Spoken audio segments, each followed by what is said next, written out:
प्रयास है। Corona testing की करीब 2000 लैब्स काम कर रही है। देश में टेस्ट की संख्या जल्द ही 10 करोड़ के आंकड़े को पार कर जाएगी।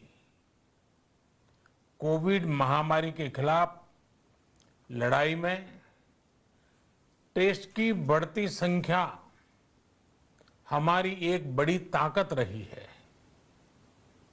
सेवा परमो धर्म के मंत्र पर चलते हुए हमारे डॉक्टर, हमारे नर्सिस, हमारे हेल्थ वर्कर्स, हमारे सुरक्षाकर्मी और भी सेवा के भाव से काम करने वाले लोग इतनी बड़ी आबादी की निस्वार्थ सेवा कर रहे हैं।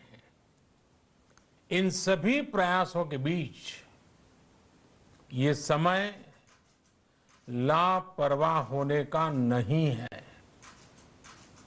ये समय ये मान लेने का नहीं है कि कोरोना चला गया या फिर अब कोरोना से कोई खतरा नहीं है। हाल के दिनों में हम सब ने बहुत सी तस्वीरें, वीडियो देखे हैं जिनमें साफ दिखता है कि कई लोगों ने अब सावधानी बरतना या तो बंद कर दिया है या बहुत ढिलाई ले आए हैं। ये बिल्कुल ठीक नहीं है। अगर आप लापरवाही बरत रहे हैं, बिना मास्क के बाहर निकल रहे हैं, तो आप अपने आप को, अपने परिवार को, अपने परिवार के बच्चों को, बुजुर्गों को उतने ही बड़े संकट में डाल रहे हैं। आप ध्यान रखिए, आज अमेरिका हो या फिर यूरोप के दूसरे देश, इन देशों में कोरोना के मामले कम हो रहे थे, लेकिन अचानक से फिर से बढ़ने लगे हैं और चिंताजनक वृद्धि हो रही है। साथियों, संत कबीरदास जी ने कहा है,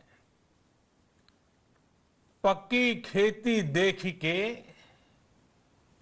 पक्की खेती देख के गर्व किया किसान, अजहू जोला बहुत है, अजहू जोला बहुत है, घर आवे तब जान।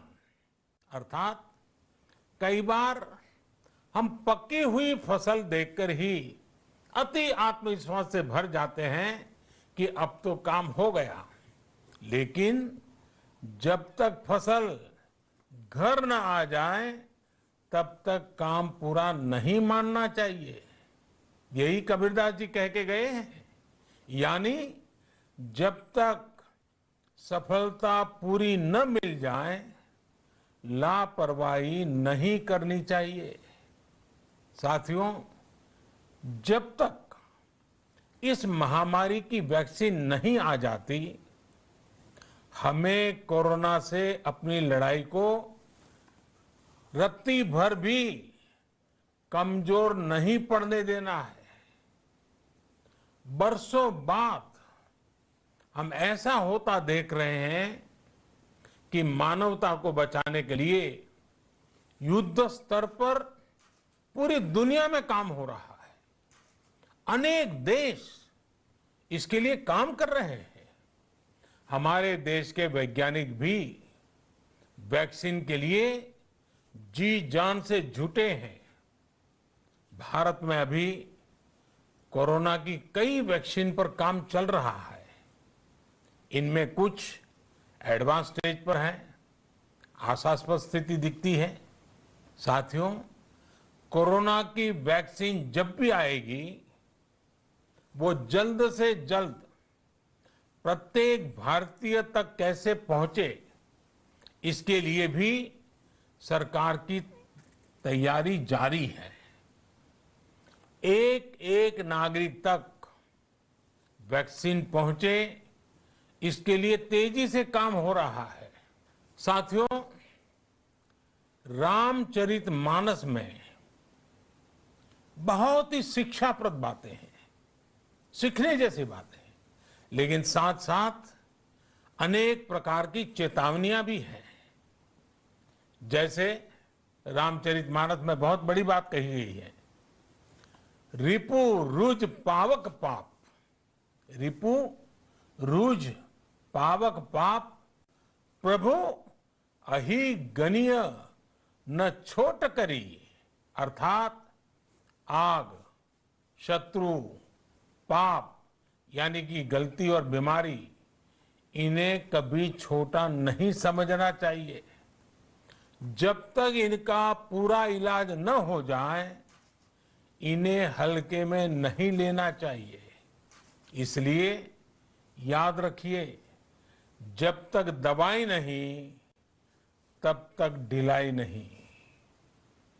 त्योहारों का समय हमारे जीवन में खुशियों का समय है, उल्लास का समय है। एक कठिन समय से निकलकर हम आगे बढ़ रहे हैं। थोड़ी सी लापरवाही हमारी गति को